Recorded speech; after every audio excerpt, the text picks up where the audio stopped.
terrorist attack that we've been talking about and worried about, that the intelligence community has assessed, has undertaken an attack by a group known as ISIS-K.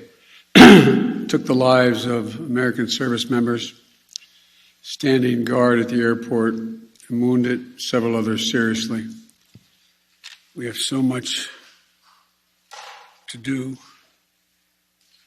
It's within our capacity to do it. We just have to remain steadfast. Steadfast. Ladies and gentlemen, they gave me a list here. The first person I was instructed to call on was Kelly O'Donnell of NBC. August 26, 2021, we lost 13 warriors in Afghanistan. Biden administration was unbelievably silent about it all day until they got essentially shamed into acknowledging the anniversary itself.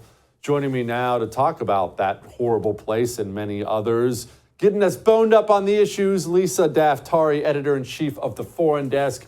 Okay, Lisa, that was 2 years ago. They're gone. It's freaking awful. What's Afghanistan like? Is it at least this booming metropolis? It's worse than we thought. This is what the Biden administration wanted us to think, that this is the Taliban 2.0, that they are better than ever. They are reformed. They're changed. It's a new face of the Taliban. Just today, we published at the Foreign Desk that women are now not allowed to go hiking. So they're not allowed to go to school. They can't get certain haircuts. They can't wear makeup. They can't wear certain clothes. They have to cover their head to their toes. And now they can't go hiking. It's awful. This was not necessary. This is not what the Afghan people deserved after 20, or more than that, I should say, decades of being occupied, decades of having some sort of influence hovering over them and just ruling them. And now to have this, they ended up with the worst case scenario leading them, which is the Taliban. And I'll tell you, now they don't even have that opportunity to overthrow them because the Taliban have been normalized.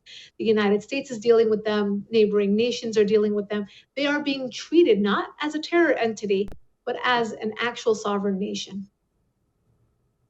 Okay, so look, I hate to put too fine a point on it, Lisa, but it's their country now, right? There's nothing even on the horizon that's going to change that? It's a Taliban-run country? Absolutely. It is a Taliban-run country. And look, they had everything in place in order to run it. Remember the Taliban of the 1990s? They're the ones that were harboring terrorists. This is why we went into Afghanistan to begin with. They're still harboring terrorists. Not only are they harboring terrorists, they are terrorists. And they're the ones who are terrorizing the people of Afghanistan. The innocent people of Afghanistan. It seems like with the United States foreign policy, it's pick and choose. We look at human rights. We look at humanitarian cases only when it behooves us. And when it doesn't, in the case of the Biden administration, they're looking the other way. Why did we have to withdraw the way that we did? Look, I think both parties, most sane people would say we have to get out of Afghanistan. I'm not saying we should stay there forever.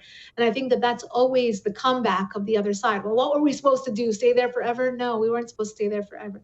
We were supposed to withdraw in a way that would not give the Taliban this type of free reign and to leave the people there. I mean, not only 13 people, obviously 13 Americans that died in the last hours, but a lot of Afghan people who have been displaced, killed, murdered, terrorized, and then the future of an entire nation that we could have helped guide into a better fate. I have great news. If you enjoyed that, I have a YouTube channel you can subscribe to. Whatever I do, it'll be right there on YouTube. So go subscribe today.